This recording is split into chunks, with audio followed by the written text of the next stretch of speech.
Hello everyone, good morning, welcome back to Gwent. My name is Rooster, and this is a hybrid dwarf deck that was originally created by Swim and has spiked in popularity for quite a bit on the ladder recently. So you'll be seeing a lot of this one if you have not already. The way the deck works is it needs a big tempo boost from the Witchers over here, so that takes 3 of our silver slots, and that is because these Dwarven Defenders, they're great, but they're very low on the amount of strength they actually immediately put onto the board. So that is why the Witchers are in there to compensate, and then we make a big old pile on the melee row, and we buff them up with Hawker Healers, with Commander's Horn. Curious inclusion here is the single copy of Hawker's Smuggler, which is rather great. It is mostly in the deck because of Yennefer the Conjurer, who can keep up pace with the Smuggler rather decently. So the Smuggler keeps growing and then Yennefer keeps bringing her down, but that does protect all of your other units, which are pretty vulnerable to stuff like Conjurer.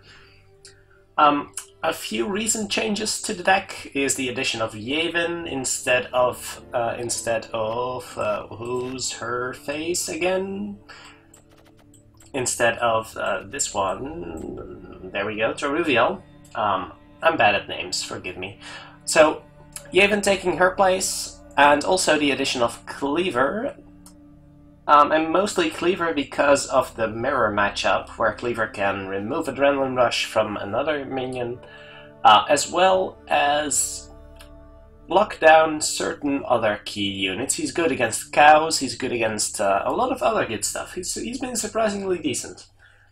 And Yevon, of course, because this deck builds a big old stack, so the 14 strength from Yevon doesn't really matter too much, and it is actually rather important to have the final play, especially against decks like Dagon, who can just thrust you right at the end, and you'll be pretty sad about that. But the deck usually fights very well through weather, so we'll hopefully check that out for a bit. Deck has been really good for me, so all credits where credits are due. I have reached rank 14 with it today, and it has been very consistent. So let's take it into ranked and see what's up. I'm not too scared anymore of losing any ranks. Might want to get to rank 15 at some point in the nearby future. But we'll see. We'll get to that eventually. I'm not incredibly scared of that.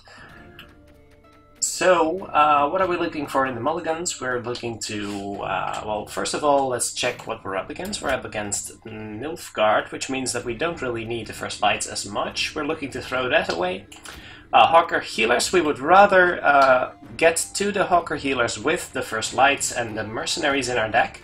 We did not get a second Witcher, so we'll take a little bit of a risk in throwing away the last first light, which we could have drawn a Witcher with. But luckily we didn't, and that's pretty great. So, we might very well just start out with the Witchers here, putting some decent tempo. Actually, let's start out with the Smuggler. Perhaps it will pull some removal, and you better start with the Smuggler early. We can definitely win this round in one card. That is important to keep in mind, especially when you're using slow cards like Dwarven Defenders.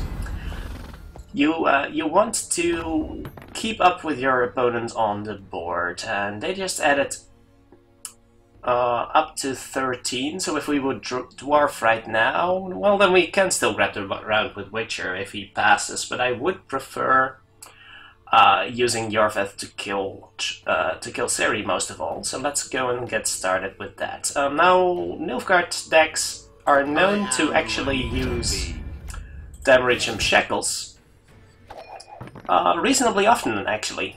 So that is why I'm placing Yorveth on the melee row, because if he gets demoted, then we want to have him as a buff target, which is actually pretty useful. And using Yarfith to kill Ciri, excellent use. Not too unhappy about that. And this is a great opportunity to use Cleaver to lock this cow over here. We could, of course, also use Ethne to throw the cow back over to our opponent, which is not awful, and actually rather good with the 11 that our opponent has right here. I'm not sure which one of those I prefer, actually. I'm thinking since Cleaver actually gives us the lead here, that we do not need to use Ethne yet. So let's go with this for now. Lock the cow so it doesn't explode next turn. And then we are in the lead, so our opponent can't safely pass. We still have the Witchers as a power play coming up. But it's not the worst idea to keep the Witchers for the next round. There is somewhat of a risk of drawing an additional Witcher at the start of the next turn, which is definitely something to consider. Something I might have wanted to think of is using my leader power to get rid of the cow, because Nilfgaard decks are known to use K-Hair to reset your hero power, so I do kind of want to find a good use for Ethne. But with Yarfith on the table, I shouldn't be too scared of that, I think. So let's try and expand. Don't like using the defender here too much, but I'm actually okay with it, because we can win in one move, and we are already one card up, just by virtue of going second. So I'm actually fine with this. A little weak to a pass, but that's probably okay. Uses Ockfist, will happily kill that, and that means that he's going for a long round, this one, which is fine with us because we like to go long here. Let's go with the mercenary. As long as we can win in one move, it's all fine. Let's enjoy the weather while and dandy. So let's rally into a guard, which is nice, and we're also buffing our defender right under where the smuggler is, so that's excellent. So if our opponent scorches here, well, he wouldn't scorch with an 11 from himself on the table. The cow will now kill a cow, which is great. So I'm actually not too scared of this, although using my leader power here does sound somewhat appealing. It does sound somewhat appealing. Although, if he uses Merc to Brachy here, then I lose these two, which is kind of a big power swing, which I don't like. And using Ethne early is actually fine. We still have the Ulcer's Thunder. Yeah, let's actually just throw the cow right back. He wants this round to go long, but this is a pretty big power swing, so I like that a lot. He could play something in the melee row to protect it, or could use Merc to Brachy, but that's also fine. Just reducing our defender by a little bit. Yes, you should use the second shot on the defender, forcing him to use Merc to Brachy right here as a defense instead of an offense, which is excellent. So he could have used that to, I guess, kill Cleaver along with the cow. That would have been pretty big. He could have killed Cleaver as well as these two with just one cow, so we definitely needed to do something about that. So what do we want to do here? We could actually play Yavin here, playing Yavin on the siege row. Actually, let's kill Ockfist, because that does give us the lead right now, and it is something we actually want to do at some point during this round. And using that, well, it actually gives you the lead, forces your opponent, of course, to play another card, which is exceptional. A little miffed about this, because that might mean we are going to lose our defender at some point in the nearby future, and that is actually a rather big strength, a big jump in strength. So we should probably go with Witchers over here, just because we need to do a little bit of catch up. And that brings us right back in the driver's seat, which is excellent. I don't think we're getting to use Yavin here very efficiently, unfortunately. What's he gonna do? I think he took the card offered to him, so that means it's probably pretty good. Gives us a nice lead, and if he wants to use a cow to get rid of it... Actually, if we use Yavin here, then that is pretty free, right? Because that brings him up to 49. Yes, then we're actually still in the lead. 47, actually. So that is fine. Want to use it here, or... Yes, let's place it in the siege round. And we're also getting a buff for the smuggler, which is excellent. So just make sure you're not running too far behind in the card advantage, and all will be well. So I'm curious what he discovered with the Cantarella there. Alright, it's not good enough to win in this round, so we're perfectly happy passing here. Even though we're only keeping a 2-strength defender, that is enough for us to, for example, just... Well, of course we're letting him go first, so I was going to say to let us just pass here, but that is only really relevant in the Scoia'Tael versus Scoia'Tael matchup. So we're going to let him go first, of course, because that gives us more card advantage for the next round, and I think we've eliminated most of his good options for card advantage, which is also pretty great. My prescription, a bit of blood. Alright, alright. That was a pretty good play, I'd say. So what should we do here? I think we should be fishing for more dwarves. We have the Commander's Horn here, and we should probably... actually, we've used one Ulcer's Thunder, and we've used one First Light. So there's one Ulcer's Thunder, one First Light left in the deck. That means this mercenary is a little bit 50-50, although Ulcer's Thunder on this guy is also perfectly fine with us.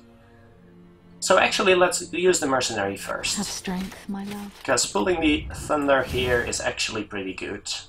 Because it prevents him from running too far ahead of us. He killed the defender. That is okay. We might as well just fish for a new one. Basically, we want to use our weaker cards in this round. Commander's Horn a little awkward right now.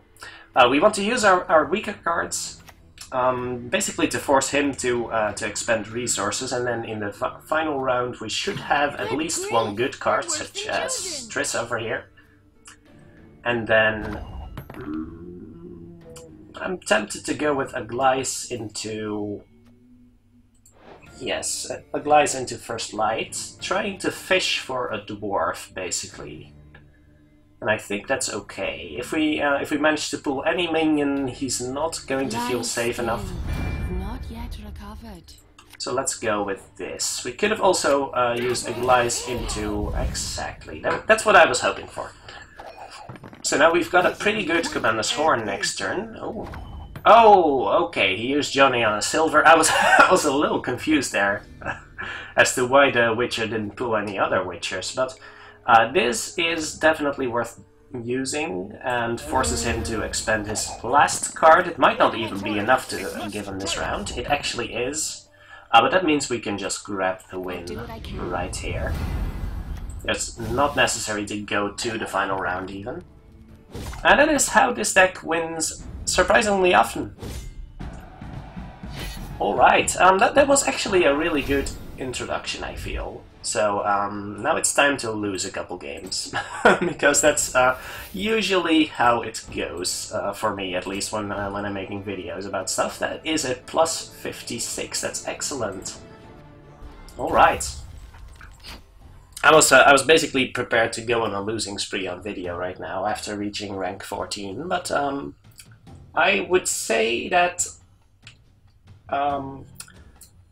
why do I keep messing up faction names? I would say that Nilfgaard is a very good matchup for this deck. Although, of course, there could be... Well, once this deck becomes too popular, then certain cards can certainly... Let's stop here. Or not, I guess.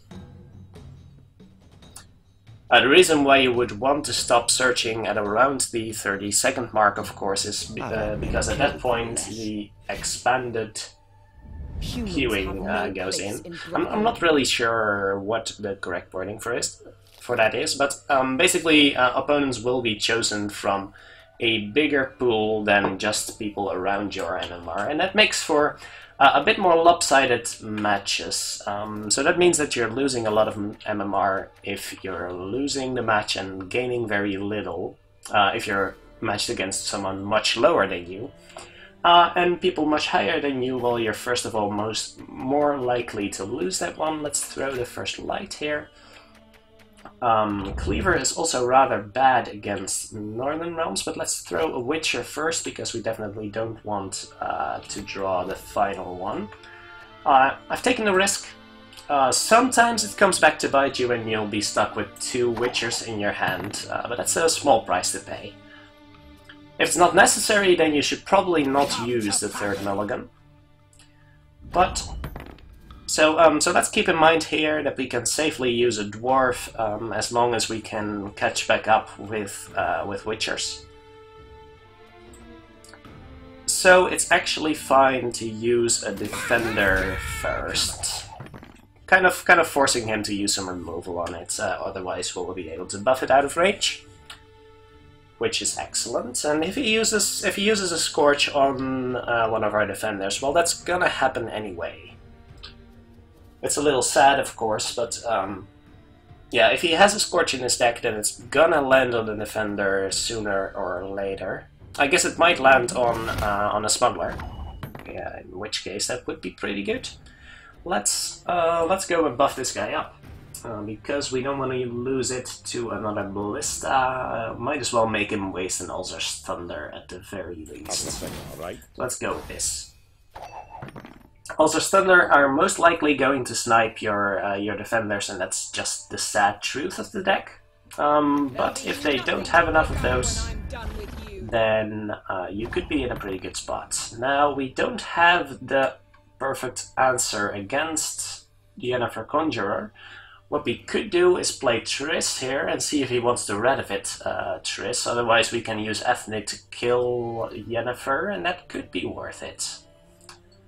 I think I would be actually okay with this. Him using Radovid on Triss is of course a little annoying, but Yennefer is just too dangerous to let live. And even if he uses Radovid on Triss here, then we can still use Yorvet to finish her off. It's not something you really want to do, but I think in this case it could be worth it. We can still grab the win with the Witchers, so that's fine. It means we cannot kill a Borg later, which is kind of concerning. And it is what's making me pause right now. Another thing we could also do is use Ethne on Mahakangard, but that also means that we're not going to... Maybe we should just pass this round early, but that does mean that we should probably get these Witchers out. It's pretty safe on the first shot of Yennefer here, and then I'm not sure what the best approach here is. If he has Scorch, then he's gonna hit us real big here, which is concerning. Not sure if he would use the Reaver Scout. I don't think he would have used the Reaver Scout if he had Scorch in his hand, though. So let's... Oh, Yennefer's going to wreck us here. If we're going for this round, we should probably use Yorvet, but if we use Yorvet now, then we're not going to beat...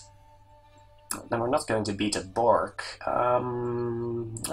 Well, if he barks, we have Yavin, right? So that's probably okay-ish. Let's go with this. Let's actually just kill her off before she deals any more damage to us.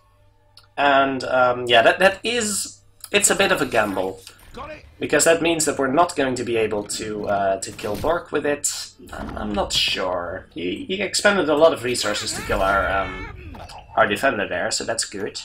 And we have a couple more of those, where that came from.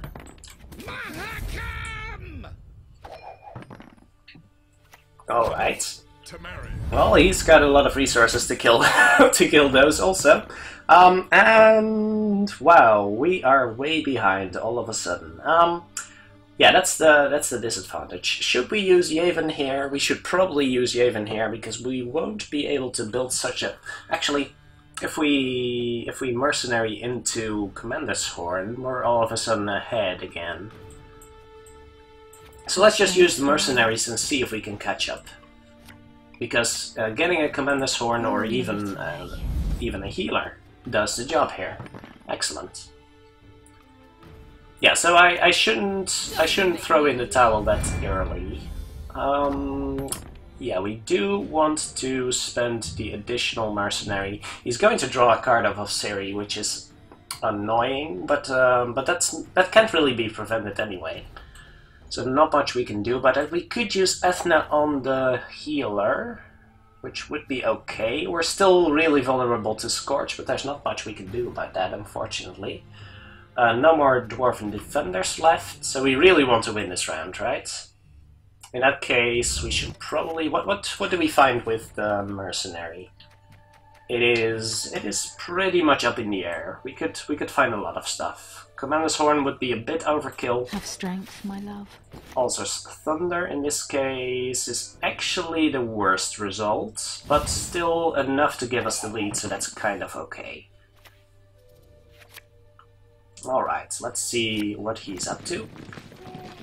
Okay, we need siege support, so we could just use Ethna on the Hawker healer, which is probably fine, and that should give us enough of a lead that he's unlikely to be able to catch up within a single card, unless that card is Scorch or Igni.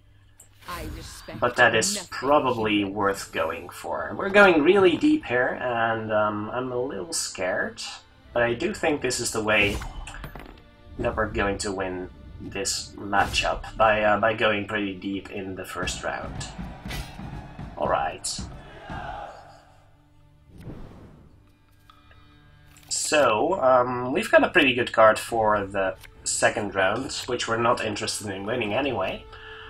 The rest of our hand is a little disappointing, though.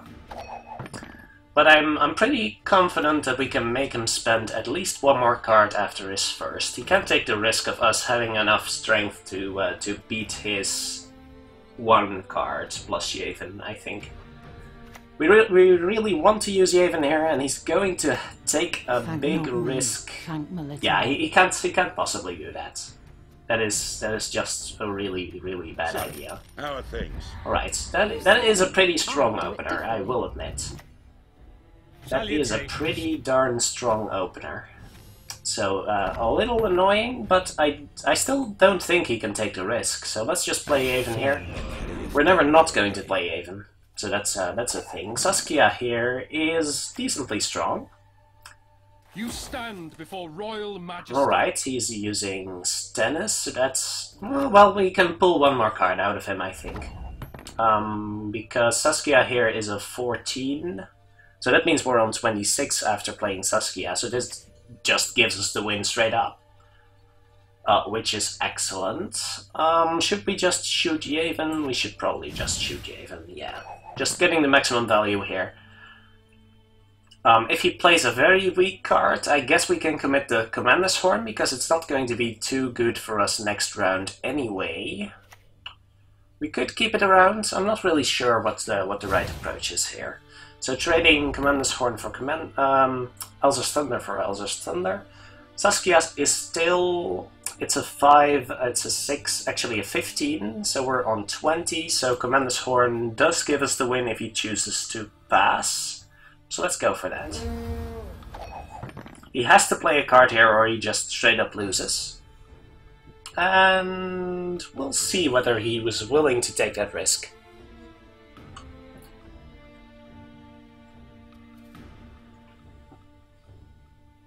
That's a really dangerous one. And it's deceptive, because a lot of gold cards actually only have a value of 12. So for example, Yorvet and Triss, which we've both already used, only total up to 12. But Saskia is quite the exception, and I think it's the only card he loses to right now. So he has to commit here, which he really doesn't want to, but he's gonna have to. And which makes the next round... he doesn't have a lot of good options anymore, unless he has Shani, which would be really annoying, but Shani would suck.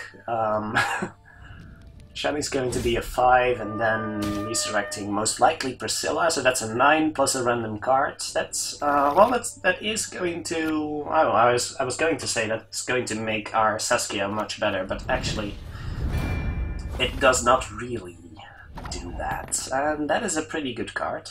It's not going to trigger, but it is a pretty good card. Perhaps I should have used Saskia first, actually. Show me the coin or Well, that is not a bad card. It's going to depend on his last card here. That's a Scorch. Ouch. Yeah, so if I had used Saskia first, we would have won this round. Now that's an ugly one. That was a pretty close game. I don't really know what's the best way to play around potential cards from his side. Yeah, I probably should have gone with Saskia first, actually. So that was my mistake.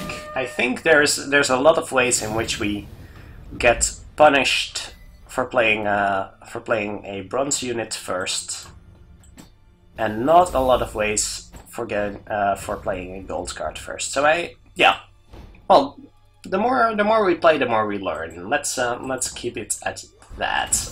One more game, shall we? These matchups are kind of interesting. The deck does not feature a lot of interactivity. Interactivity will have to come mostly from your opponent's side. It is not the easiest way to the easiest deck to play against, mostly. But the deck does feature some intricacies, such as we saw last game. In particular, in what order you should be playing your threats. Because being the person with a defender at the end of the round is such a big advantage. So what do we want to keep against Brouver? I think we can pretty much default back to our old plan. We don't have a Witcher, which is concerning, but we're pretty likely to find one pretty soon. Let's go and mulligan the Ulcer's Thunder, even though I'm a little hesitant of doing that. Keeping a first light because we don't have any mercenaries. So let's throw the Hawker and we get a Witcher, which is good. Against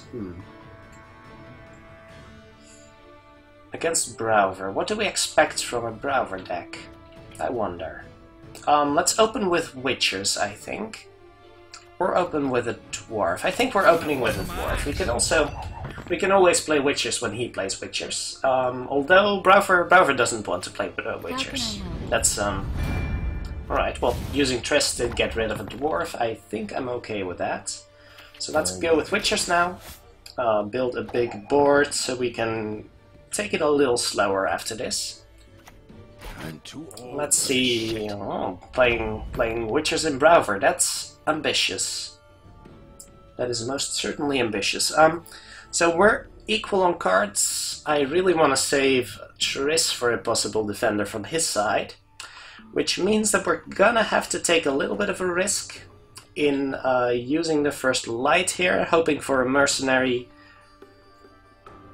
and perhaps going 2 cards down. That's the main risk here, but we don't have a lot of good options. So we're a little vulnerable to a pass, which sucks, right. But there's not much we can do about it right now. But it seems like we're okay, especially with the pool of a healer. Alright. We are actually fine here.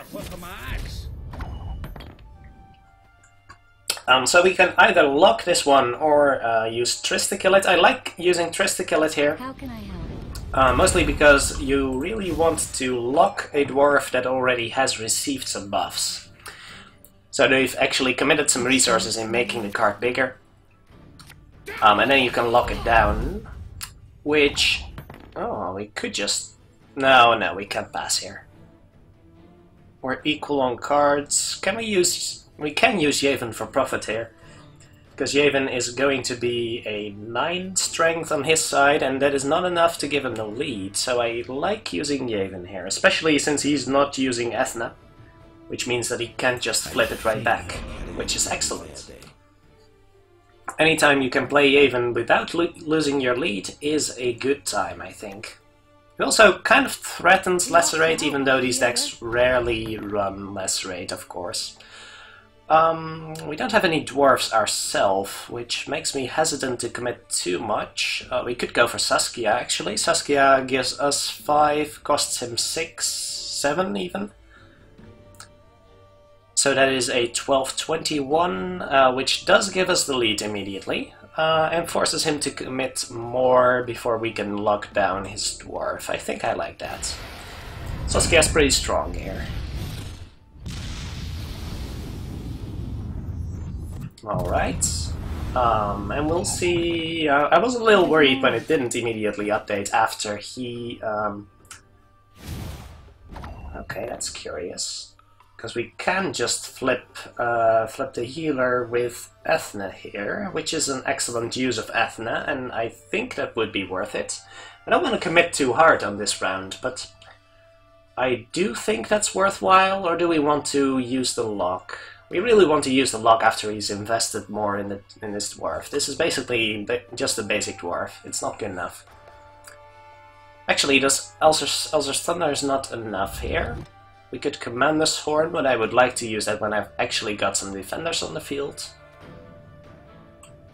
So yeah, I'm okay with this. We could Aglize into First Light, which is a little risky, because if we pull a defender, then we're tied. I don't like tying.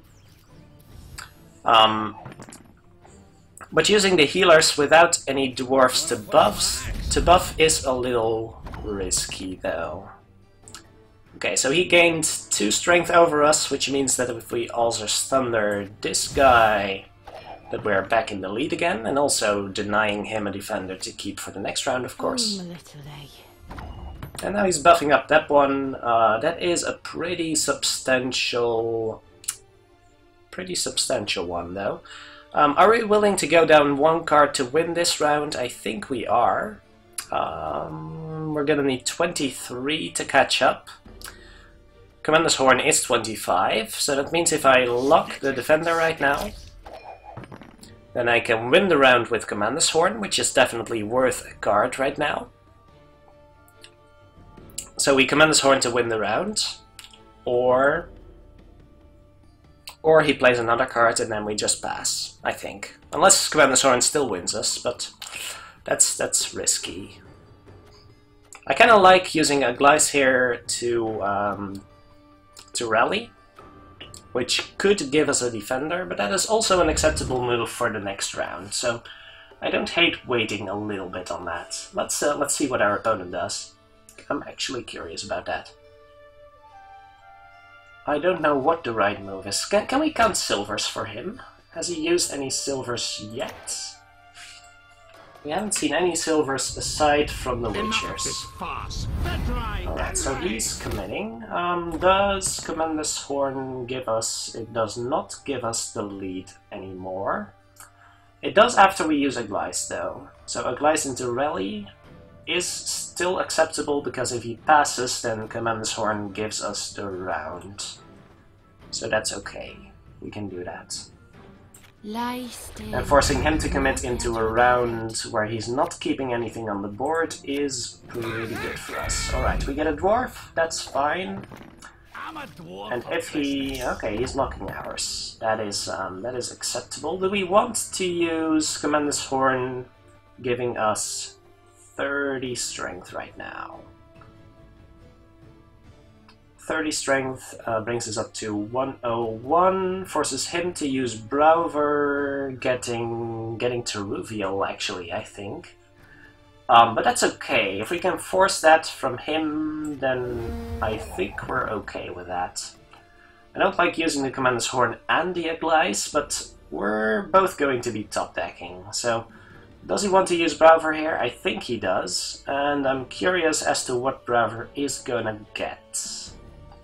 He kind of has to use Brouver at some point, because he might just draw into his last 2 remaining into his last 2 remaining silver cards. 9 cards in deck, 8 cards in mine. Yeah. So I was expecting that to use his Commander's Horn. Well, we're not beating that anytime soon. But we are 1 card ahead, he's 1, so he has to start. We're not keeping anything for the next round though. But we do have the possibility of getting a defender. Speak of the devil. He has to start. But using a defender feels awkward. I'm not sure. We might very well just pass, and as long as we did not have a defender, that would have been pretty good. But this means that we're getting to keep that 1 for the next round. We are behind in the card advantage war, though, because we're starting next round, so he gets the last play. I'm not sure how valuable that's going to be. Really curious about his last silver card now. But I guess we won't find out. Do I want to first light first? No. We want to make sure to get this buff off. In case he has something like... Well, he's already used Jorvet, actually. Our last cards aren't exceptional. But that is quite sucky for him. So, you know, we're in good company in that case. You could still have something like Saskia, so that could be troublesome. And then we also drew our last couple of special cards, which is annoying. But he's giving us a lot of power with the Yavin here. Well, we're not using this for anything else, so let's see whether 28 is enough. I don't think he can do 28. Even Saskia is just... Let's enjoy the weather while we still can. Yeah, even Saskia is just going to be 14 right here. So that was excellent. Alright. 3 different opponents. And we did win 2, and the Radovid matchup was pretty close, and I think I might have actually won that one if we didn't mess up right at the end. So excellent. Alright, I do hope you enjoyed this video. Let me know what you think. Let me know what you think about the deck. I enjoyed this deck a lot. Even though it might be frustrating to play against in the coming week, because you'll be seeing it around. You'll definitely see it around a lot. In each case, thank you very much for watching, and I will see you again soon.